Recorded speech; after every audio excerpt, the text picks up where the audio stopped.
Okay, today we start with the definition. Suppose let G be a group. So let G be a group, and if we take an element, so let A is an element of G, then we are collecting the elements which are commute with A. We call that is N of A. Sometimes they call CL of A, but anyway both are the same. So N of A is nothing but we are collecting the elements P in G such that AB equal to B. So we are collecting elements B which is commutes with this particular A. That is A we call is a normalizer. So this set is called normalizer of A.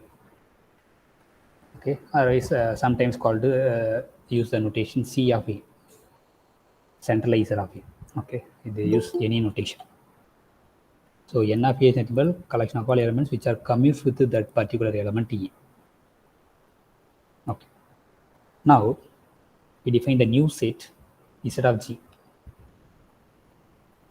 So this is nothing but collection of all elements G in G is satisfy the commutative property with every element of G. So when we collect the G, this G satisfies the commutative property, that is GH equal to HG for all H in G.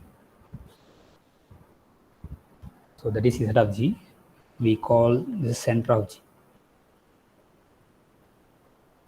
center of the group G. And the Z of G is always normal subgroup. This Z of G, we can easily show that is a normal subgroup.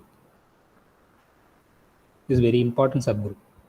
In any group, we have a normal subgroup that is center of G. So center of G is a collection of all elements which commutes with every element of G. So clearly identity element is a member of Z of G because identity element satisfies the commutative property with every element, that is EG equal to GE for any G. Therefore, identity element satisfies the commutative property to all the elements of G. Therefore, identity element is a member of the subgroup Z of G. And then suppose we take two elements A, B in Z of G, we can easily show that the AB inverse is also in Z of G. And we can show that it's a normal subgroup. Okay, so this is very important subgroup. Subgroup is called center of the group. Okay, so finding the center of group is a problem. Okay. Now, what is the relation between this N of A and Z of G? Okay, so there are some notes. If suppose the group itself is a abelian group, then Z of G equal to G. Okay, so that is the first point. So that is, if G is abelian group, if G is abelian, if and only if the G should be equal to the center of the group G. So G equal to Z of G if and only if G is abelian. It's a very, very important point. We can easily prove it. Okay, because we are collecting Z of G, we are collecting elements which commute property with every element. Since G is abelian group, therefore all the elements satisfy the commutative property with the other elements. Therefore G is abelian if and only if G should be equal to Z of G. Now, what is the relation between this Z of G and then N of A? So N of A is nothing but we are collecting elements which are satisfy the commutative property with the particular A. But Z of G is nothing but it satisfies the commutative property with every element. So it satisfies the commutative property with every element, therefore in particular satisfy the commutative property with A. Therefore the second property, the subgroup Z of G is a subgroup of N of A. So this is clear. So how to prove this one, this containment? So you can take arbitrary element in Z of G. So let H in Z of G. Now what we have to prove? We have to prove H is a element of N of A. That is what we have to show. This A and H are satisfy the commutative property. So since H is an element of Z of G, implies that H satisfies the commutative property with every element. Therefore, this is equal to H into G equal to G into H for all G in G by the definition of Z of G. So this H satisfies the commutative property with every element of G. In particular, it satisfies the commutative property with the element A. So in particular, HA equal to GH, sorry, AH. HA equal to AH. Since this H satisfies the commutative property with this A, implies that H is a member of N of A. Therefore, that H is a member of N of A. So Z of G is always a subset of N of A, where A is any A. Okay. Now, suppose we are taking the intersection of all N of A, then what will happen? That is the next property. Suppose I am taking N of A and take the intersection varies over all the elements of G. So this is nothing but Z of G equal to Z of G. If we take the intersection of all N of A, should be equal to Z of A. But if you take single N of A, Z of A contains, sorry, N of A contains Z of G. So the proof of this is trivial. Okay, again, so we have to prove the two containment. Okay, so how to prove this one? So already we know that Z of G is a subset of N of A for any A. Since Z of G is contained in all N of A, therefore Z of G contains the intersection of N of A, is contained in intersection of N of A in G. Now we have to prove the converse containment. Suppose we start with the element in intersection of N of A. So let suppose we take some Z is in intersection of N of A, where A in G. So that means what? That Z belongs to N of A for all A. So implies that since Z in the intersection, therefore Z belongs to N of A for all A in G. This is small Z, okay? So otherwise you can take some other letter. Suppose I take X. So since X is a member of N of A, implies that X satisfies the commutative property with A, but this is for all A. Since this X satisfies the commutative property with every element of group G, therefore this X should be in the Z of G. Because it satisfies the commutative property with every element. Therefore we start with the element here, and that element should be in the Z of G. Therefore, the intersection N of A is contained in Z of G, where A runs over all the elements of G. Therefore, combining 1 and 2, maybe we call this is 1 and this is 2. Now from 1 and 2 we get a equation. So from 1 and 2 we get this Z of G. Center of G is intersection of all N of A, where A varies over the group G. It's very important. These two subgroups are very important. So one is the normalizer or centralizer of A, another one is the center of the group G. So the relation between N of A and Z of G is Z of G is always a subset of N of A, but we can write Z of G as the intersection of all N of A. Okay. So it's very important. Okay. Now we have another thing. So in a group, when we say two elements are conjugate, suppose we have two elements, let A, B in G. So we say A is related to B, or sometimes called A is equivalent to B. So when we say A is equivalent to B, if and only if there is an element, another element C in G, such that one element can be written as C times B C inverse. Then we say A and B are equivalents. Now this relation form an equivalence relation. Okay, so equivalence relation means what? this should be reflexive. So reflexive means what? A is related to A for any A. So that is reflexive. Now next one is symmetric. So symmetric means what? A is related to B implies B is related to A. This is symmetric. And third one is the delta is transitive. Transitivity. So that means what? Suppose A related to B and B related to some other C implies that A related to C. So this relation satisfies these three properties: reflexive, symmetric, and transitive. So if this relation delta satisfies these three properties, then we say this relation is an equivalence relation. Equivalence relation. So when we say a relation is equivalence relation, we satisfy the three property: reflexive, symmetric, transitivity, and three property. So once we have an equivalence relation, we have equivalent class. So equivalent class of A, suppose we take one element, we take arbitrary element. So let A belongs to the group G. Suppose G have a equivalence relation delta. Now we define the new set CL of A, that is conjugate class. Okay. So this is nothing but we are collecting the elements B and G such that this A and B are related. Here A is fixed. We are collecting B which are related to A. So this set is called equivalence class.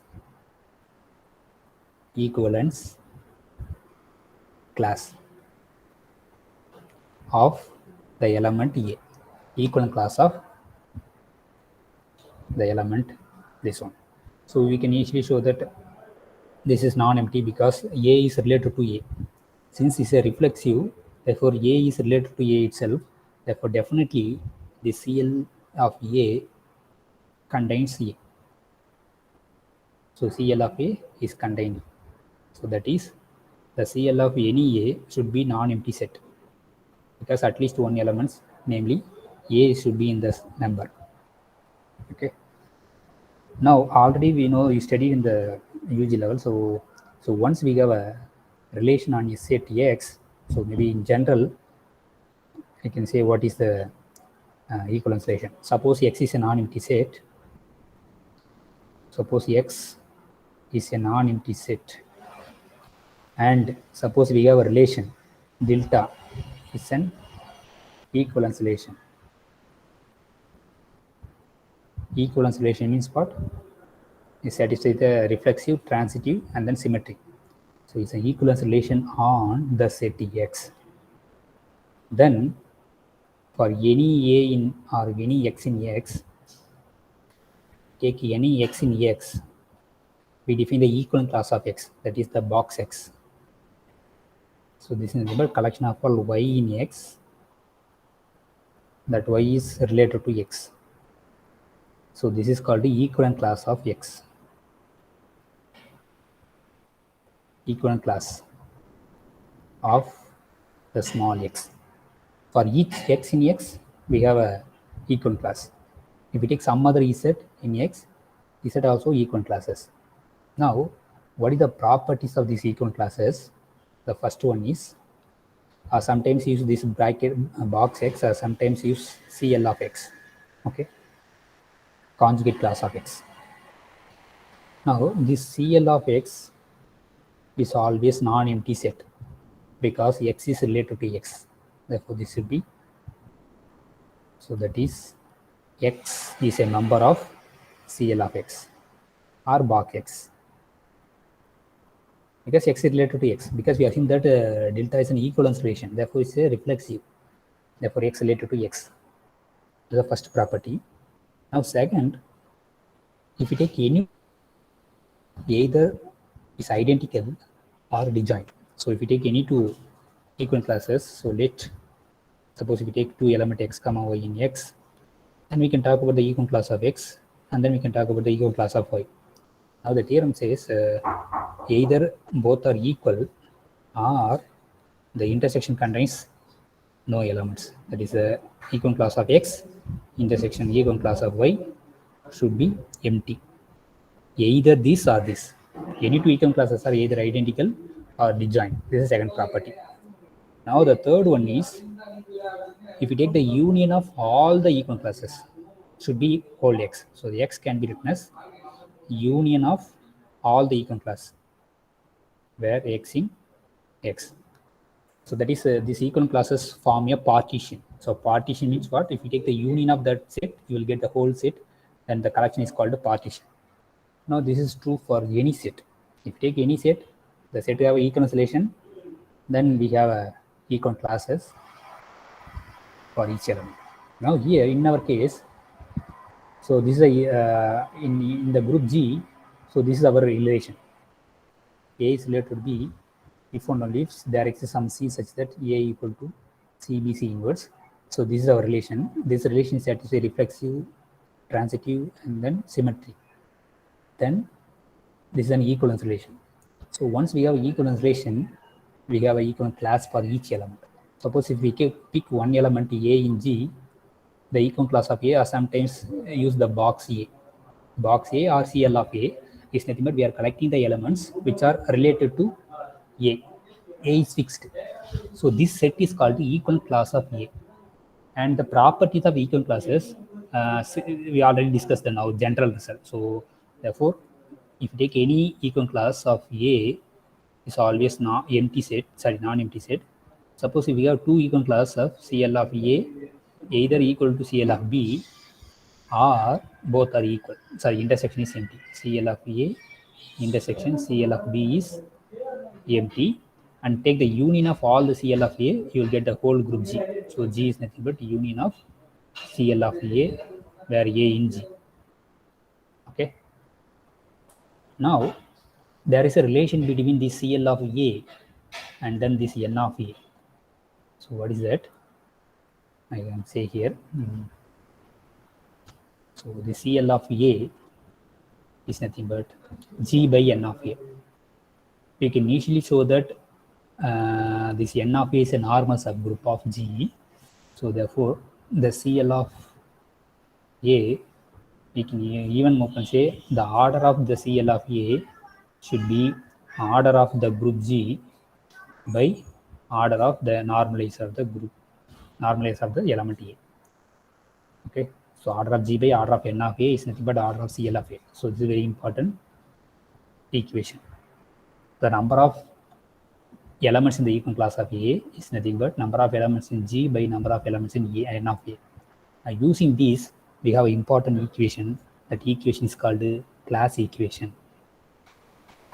Very important equation. Class equation. Class equation of a group G. Of a group G. So what is the class equation says? If suppose G is a finite group, then G can be, the order of the G can be written as like this. So what is that? Let G be a finite group. Let G be a finite group. Then the order of the group can be written as order of Z of G, that is center of G, plus summation of order of G by order of N of A. But A does not belongs to Z of G. Okay, so actually, or more even, we can say that. So this is nothing but this summation order of CL of A. Okay, so order of CL of A. So A is any element in G. Okay, so suppose suppose if A is in center of G, then what will happen? So there are two. These summations can split into two summation. So namely this. So maybe I can write here. So this is a class equation. Okay, so this this equation. So this equation is called the class equation. Okay. Now how to get this one? Anyway, this is a general form. Order of G is equal to order of CL of A, but the CL of A can be split into two ways. So what will happen? Suppose if A is an element in set of G, then implies what? By the definition of set of G, AB equal to BA for all B in G. Okay, now what I am going to prove, this CL of A contains only one element. If A is an element in set of G, then the CL of A contains only one element, namely A. Because already we know that the CL of A contains A, but if A is a number of set of G, then the CLF contains only one element. Why? Suppose if we take some other element B in CL of A, then what will happen? So that means B is related to A. That means what? B equal to some C times A, C inverse. That means what? You can multiply with C, therefore BC equal to CA. Now, since it's a abelian group, now look at this. No need to go the next step. Since A is an element of Z of G, that means what? This A satisfies the commutative property with every element. In particular, it satisfies the commutative property with this C. Therefore, CA can be written as AC into C inverse. Therefore, C into C inverse identity. Therefore, we get A. Therefore, B equal to A. So, if we start with the arbitrary element in the CL of A, we get that element should be equal to A. Therefore, CL of A contains only one element if A is a member of Z of G. Now, therefore, maybe we call this equation is star. Now, the star can be written as 2 sum. The sum varies over A in Z of G. A does not belong to Z of G. Okay, so therefore, order of the group can be written as summation A runs over Z of G. So another sum is A does not varies Z of G. And this is a order of CL of A. And this is the order of CL of A. But if A is an element of Z of G, then CL of A contains only one element. Therefore, we get the summation is 1 plus 1 plus 1. How many times? Number of elements in order of G. Therefore, this is nothing but order of G. The first summation is nothing but order of G. Now, the second sum should be A does not belong to Z of G. This is a very important condition. The summation runs over all the A, but not in Z of G, order of CL of A. But we know that there is a relation between order of CL of A and then N of A. So what is that? This red color. So order of CL of A is nothing but order of G by order of N of A. So this is a classification. So this is equal to order of Z of G, center of the group, plus A does not belongs to Z of G. Order of CL of A can be written as order of G by order of N of A. So this is order of G. So this is a class equation. Very important. Any finite group, the order of the group can be split into this form. Order of Z of G. So clearly, if suppose G is a abelian group, then this become order of Z of G should be equal to order of G. Okay, that should be important. Maybe we will discuss some example if they ask in the Z of G. Oh, okay. Now we discuss some theorems, very important theorems. So there is a relation between this Z of G and then the group. So maybe the first result says, suppose if, since already we know that the Z of G is a normal subgroup, therefore we can talk about the quotient group, G by Z of G, G by the center. Suppose this quotient group is cyclic. Suppose the quotient group is cyclic, if and only if G should be abelian group. G is an abelian. It's very important result. Suppose G by Z of G is cyclic, then G should be abelian. Okay. And then another thing is, there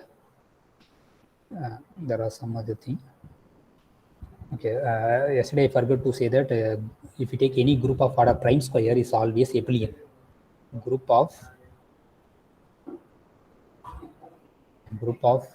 order prime square, group of order prime square is abelian but need not be cyclic. Why a group of order prime square is abelian but not cyclic? Take the example. Yesterday we discussed about the Cartesian product of the group. Suppose take Z2 cross Z2. Okay, what is the number of elements? So suppose take G equal to the Cartesian product of the group. The number of elements in the group is 4. 4 is nothing but 2 square, so prime square. But this G is not cyclic because the GCD of these 2, 2 is not equal to 1. Therefore, the Cartesian product of two cyclic groups need not be cyclic. Therefore, G is not cyclic. Okay, and already we know that product of two abelian group is always abelian, but the product of two cyclic group need not be cyclic. So when the product of two cyclic group cyclic, the order should be, the GCD should be 1. Okay, so the next one is that is an important result. Product of or direct product of abelian groups is always abelian. Direct product of abelian groups, maybe it's a finite abelian group or infinite abelian group, but the direct product of abelian group is always abelian, but direct product of cyclic groups in and be cyclic.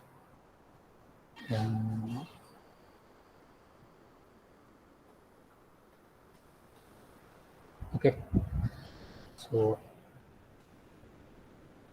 1 minute.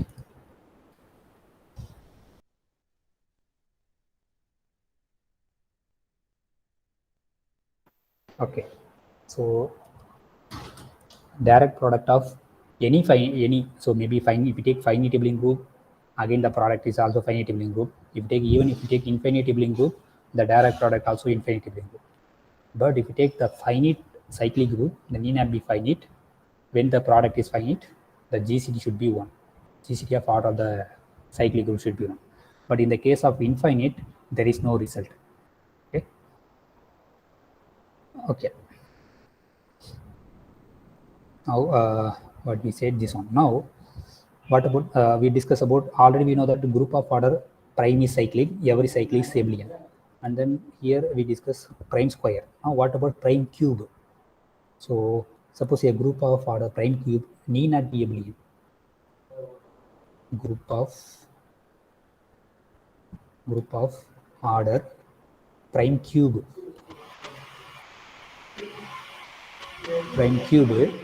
need not be abelian. Need not be abelian group. So why? What is the example? The standard example is quaternion group. So what is a quaternion group? They usually call Q8. It contains 8 elements. So the elements are -1, +1, -i, +i, j, -j, +j, and then -k, +k. Okay, what is the condition on this one? I square is -1, j square is -1, k square is -1, and what is the product? So maybe usually in the mark in the circle notation. Suppose this is I, and this is j, and this is k. So in the anti-clockwise notation, I into j should be k. Similarly, j into k is I. Again, k into I is j. But if you take the reverse order, j into I should be -k. Again, k into j should be -i. Again, I into k should be -j. So this is a multiplication in this set. Now, what is the order of Q8? There are 8 elements. So 8 is nothing but 2 cube. So prime cube. Now this is not a abelian. Why is not an abelian? Because if you take the element I into j, so I into j is k. But what is j into I? J into I is nothing but -k. Therefore, k not equal to -k. Therefore, this is a non-abelian group. So clearly, this is non-abelian group. But order is 2 cube, that is prime cube, but not abelian. Therefore, group of order prime cube need not be abelian. So this is an example. So this group is called a quaternion group. Quaternion group. Okay. So, but the order of prime square is always abelian, but order of prime cube need not be abelian. Suppose a group of order product of two primes, and when this will be a cyclic group. So the next one is, suppose the group of order is product of two primes, p into q. Okay, we assume that p is a smaller prime than q, and suppose p does not divides 2 minus 1. Is this condition satisfied, then G should be cyclic group. Then G is cyclic. So any group of order PQ where P less than Q and P does not divide Q minus 1, then G should be cyclic group. Suppose any group of order, suppose we have a group of order PQ, P less than Q, PQ are prime numbers, but P divides Q minus 1. In this case, there is a unique non-abelian group of order PQ. Okay, so there exists a unique non-abelian group on this order. Unique abelian group maybe exist, but non-abelian group exists only one. So non-abelian group of order PQ. Provided this condition up. So if P divides Q minus 1, then there is a unique non-abelian group of order PQ. If P divides Q minus 1, it's always cyclic. Every cyclic implies abelian. So these results are very important. Okay. Now, so almost we discussing. Now we have some. So automorphism, already we defined what is isomorphism. So isomorphism is nothing but it's a function from one group to another group. It's a homomorphism and then bijective. Okay. So isomorphism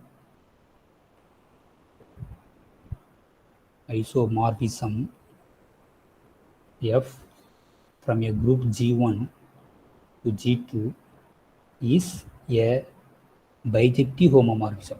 Bijective as well as homomorphism we say is a isomorphism. So isomorphism F from G1 to G2 is a bijective homomorphism. Suppose if we take isomorphism between domain and codomains of same group, such isomorphism is called automorphism. So that is automorphism. Automorphism is an isomorphism from G to G. Isomorphism from the same group to same group, from G to G. Isomorphism, domain and codomain is the same group. Such an isomorphism called automorphism. Okay, it's very important. Now use the notation AUT out of G. So that is nothing but set of all automorphism. So set of all function F such that F is a function from G to G is isomorphism. We are collect all the isomorphism from G to G, we call it automorphism. This automorphism form a group with respect to composition. Okay, so next the automorphism of the group is a set. This form a group with the composition operation. It's a group, but need not be abelian group. But not in general, composition does not satisfy the commutative property. That is, F composition G not equal to G composition F in general. Okay, so it's not abelian. Why this is true? Maybe you take some example. Okay, why the composition does not satisfy the commutative property? So example, if you take F is a function from R to R defined by f of x equal to some x square, any function, not homomorphism. Okay, any function. Now we take another function G from G to G defined by G of x equal to x plus 1. Now we can talk about f composition G as well as G composition F, because both the function have domain and codomains are same. Now what is f composition G, f circle G at a point x? So by the definition of composition, this is f of G of x, but this is equal to f of, what is G of x? Is nothing but x plus 1. But what is f of something is nothing but you have to square it. So x plus 1 whole square. This is equal to x square plus 2x plus 1. So this is the value of f composition f at a point x. Now what is G composition f at a point x? Is nothing but G of f of x. So it's nothing but G of, what is f of x? X square. What is G of x square? Is nothing but just x square plus 1. Therefore clearly these two are not equal at a point x. Therefore since these two are not equal, therefore f composition G, this function is not equal to this function. Therefore composition need not be satisfied the commutative property. Therefore this automorphism is a collection of functions, bijective function. Bijective, not only bijection, isomorphism function. With respect to composition, this form a group but not an abelian. Okay. Now this is very important group, automorphism of a group. Now in that group we have to give some subgroup. Not only subgroup, it's a normal subgroup. That is some special type of function we are collecting. We are going to collect some special type of automorphism. So that function, so we define the special collection. Suppose if you fix one element A. So let I fix one element A in the group G. Now using this A, I define a new function f suffix A from the group G to group G. So what is the defining? Suppose f A of, if we take any element small g, is going to map AG A inverse. So here A is fixed number. So I'm defining FG, FA of G equal to AG A inverse. We can easily show that this function is isomorphism. Why is an isomorphism? Now we can, first we got to check the homomorphism. So if we take FA of two element G1, G2. So this is nothing but A G1, G2 A inverse by the definition of the function. Now this is equal to A G1. I can take identity element, because multiply with identity element we will get the same element, right? Therefore I can include the identity element here. You can write this one, right?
So once again,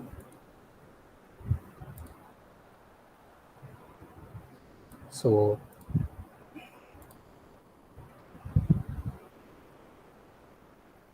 this function we have to show that this is 1 1. So that means when we how to prove a function is 1 1, if you take the images are equal, we have to show that the element should be equal. Suppose FA of G1 equal to FA of G2, then what we have to prove? G1 equal to G2. Okay, now what is the definition of this? A G1 A inverse, and this side is A G2 A inverse. Now we can cancel right so in a group the right cancellation, left cancellation is 2. Therefore the right cancellation we can cancel the right element A. Since the group satisfies left cancellation. Therefore, the left cancellation we can cancel A inverse. Therefore, we get G1 equal to G2. So therefore, the function f suffix A is 1 to 1. So we get a function if you fix one element. If you fix one element, we get a function FA, and this FA is homomorphism 1 to 1. Now we have to prove that the function is onto function. If you prove the FA is onto, then automatically it's isomorphism. Since domain and codomains are equal, therefore it's an automorphism. So next we have to claim that the FA is onto function. So onto means what we have to prove? If you give any element in the codomain, we have to find a pre-image. Suppose we take some element. So let B in the codomain. We have to find the element. So find, what is our aim? Find X in domain G such that this F maps to B under the function FA. So we have to find X, such a X exists or not. So just to work backward, suppose exists, then FA of X equal to B implies that what is the definition of FA of X?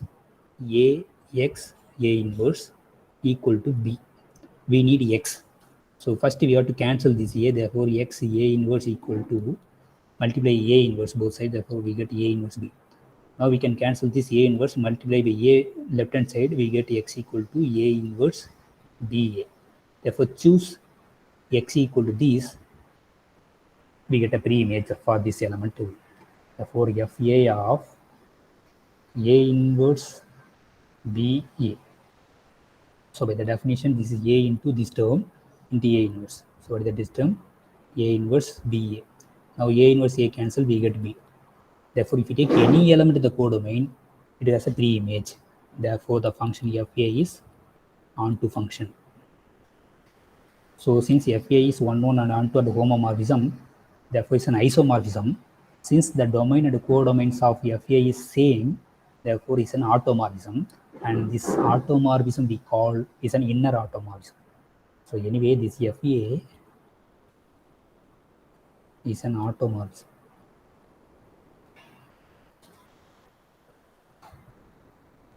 And we call this automorphism as inner automorphism. So therefore,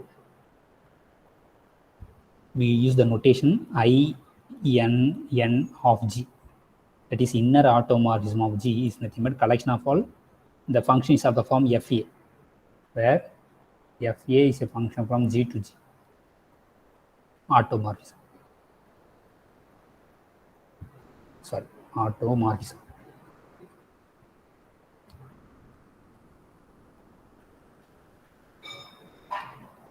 Okay, and A is any element in G. Okay. This inner automorphism, so this is called the inner automorphism of group G. This is a subgroup, not only subgroup, it's a normal subgroup of automorphism of G. So usually we call this is inner automorphism. Inner automorphism of the group G. Now, what is the relation between this inner automorphism of G and an automorphism of G? So yeah, therefore this inner automorphism INN of G is a subgroup of automorphism of G. And not only is a subgroup, it should be normal subgroup. So this is notation to denote normal subgroup. So this means normal. So this inner automorphism of G is a normal subgroup of automorphism of G. It's a very important result. So the inner automorphisms are look like this one, FA. So therefore this FA of X maps to AX A inverse. This is a function. If you changing A, you will get a new function. Suppose you fix B, then FB of X is nothing but BX B inverse. This is another automorphism. And this automorphism called the inner automorphism. So therefore every inner automorphism is an automorphism, but this is a special type of function. Okay. Suppose I am taking G, suppose a function is of the form G of X equal to some G X G, okay, don't confuse this G and this one. Suppose we have function H of X equal to some L x L inverse, then this H is nothing but F suffix L, this automorphism, this inner automorphism. Okay.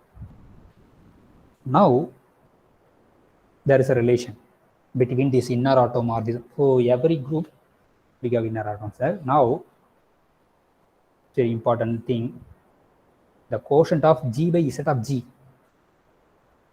G by the center of the group Z of G, this is isomorphic to this inner automorphism of G. Okay, so it's very important result. So sometimes they will ask the number of inner automorphism. So since these are isomorphism, therefore the cardinality of this equal to cardinality of this. Yes, any doubt? Sir, how did you say it's automorphism, sir? Just It's because a it's isomorphism and a domain and codom. isomorphism, we can say it is automorphism, sir. Yeah, automorphism, because domain and codom is the same, that's why we call it automorphism. If the domain and codom is a different groups, we call Sir, it we should check isomorphism. whether it's not abelian. That and all not needed, sir. No, why we need abelian here? So we have to say a function is automorphism. First you have to say the homomorphism or not, Okay, and then you have sir. to check one and on two. It's enough to check that the function is automorphism or not. So group may be anything. Group is either abelian group or non-abelian group. Okay. So this is an important result. G by Z of G is isomorphic to. So this we can easily show that this is isomorphism. Why? So we have to define a function from G to Z of G to inner automorphism G. We have to prove that the kernel is Z of G. We have to use the first fundamental theorem of isomorphism. So that is, so we define a function f from G to the inner automorphism of G. So how we define?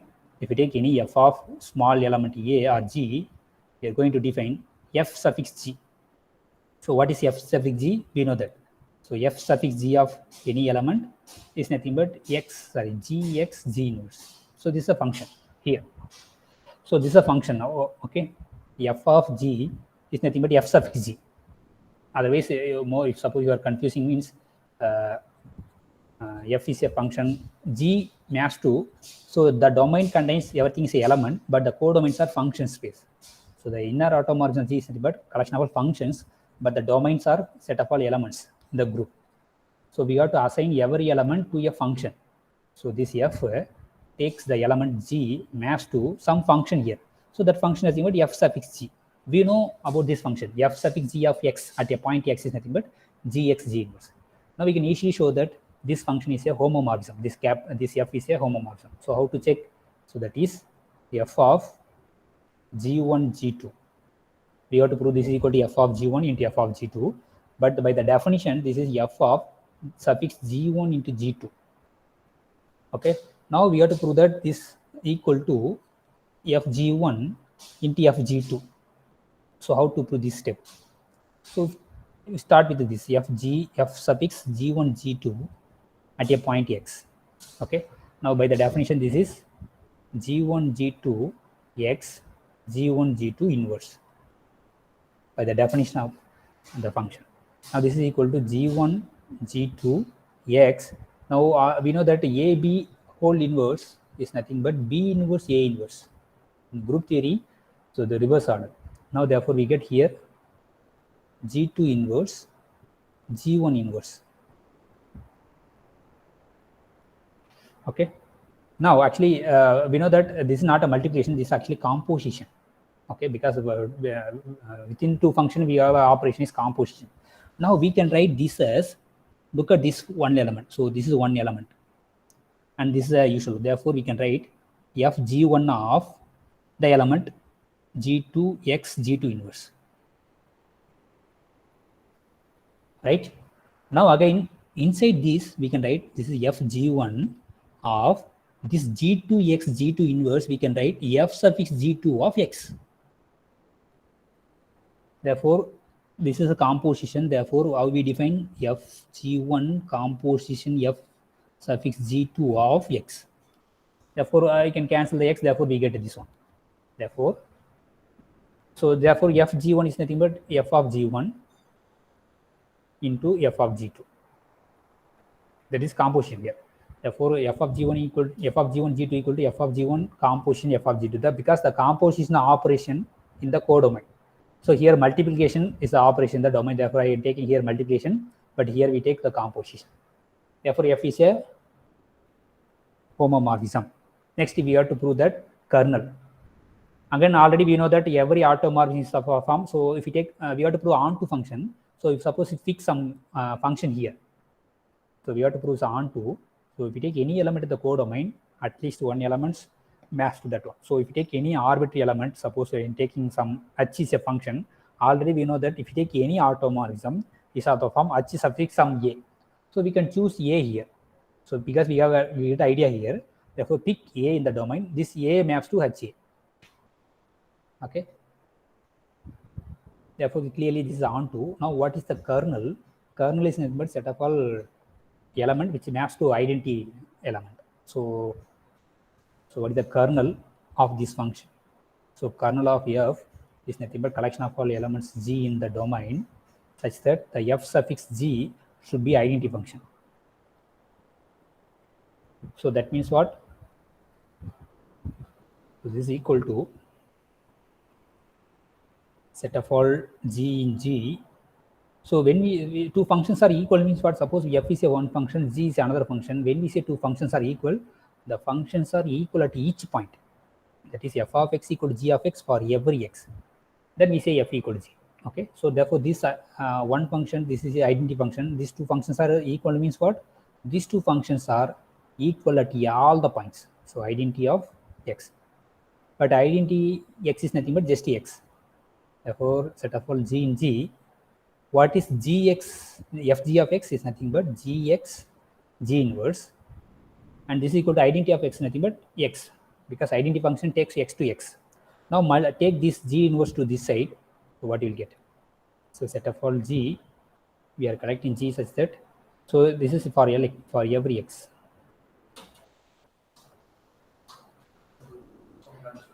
For every x in g. So this is nothing but z of g, because we are collecting the elements which are commutative property satisfied with every element. Therefore, the kernel is z of g. By fundamental theorem of first isomorphism theorem, g by kernel is isomorphic to the image. Therefore, g by kernel is z of g now is isomorphic to the image. So image is nothing but now just now we prove this onto function. Therefore, this is isomorphic to inner automorphism. It's very important result. Anyway, all the results are very important. So sometimes they will ask the number of automorphism or number of inner automorphism in a group. Now maybe I will give some formula. So what is the automorphism of integers? Any group we can talk about automorphism, inner automorphism. Therefore, automorphism of z, set of integers. How many automorphism we can define? Therefore, the cardinality is 2. Only 2 automorphism we can define. Okay. Okay. The second is automorphism. The cardinality of automorphism of Zn is pi of n, Euler phi function. The number of automorphism on Zn, that is set of all isomorphism from Zn to Zn, how many functions we can define? Pi of n. So pi of n already we know the formula. So first we have to write n is a product of prime powers, and then the pi of n is nothing but n into 1 minus 1 by p1 into 1 minus 1 by p2, etc. 1 minus 1 by pr. So this is the number of automorphism in this one. Suppose they ask, maybe the question may be like a question. Let G be a cyclic group of order 10. The number of automorphism. The number of automorphism of G is question they will ask. And we know that any finite cyclic group of order 10, therefore this G should be isomorphic to Z10. Therefore automorphism of G is nothing but is isomorphic to automorphism of Z10. Now we need the cardinality of this one, left hand side is same as the cardinality of this one. So what is the cardinality of automorphism Z10 is nothing but pi of 10. So pi of 10 value is 4. Therefore answer is 4. Suppose instead of they given this finite cyclic group, suppose they give this infinite cyclic group, the number of automorphism is what? And we know that any infinite cyclic group isomorphic to Z, and we know that automorphism Z is 2, therefore automorphism given infinite cyclic group is also 2. So this is an important result. Okay, and you can find the more formulas in my notes. It is available in my website. You can find it there. So any doubt? So anyway, I can stop now. So you can stop the recording.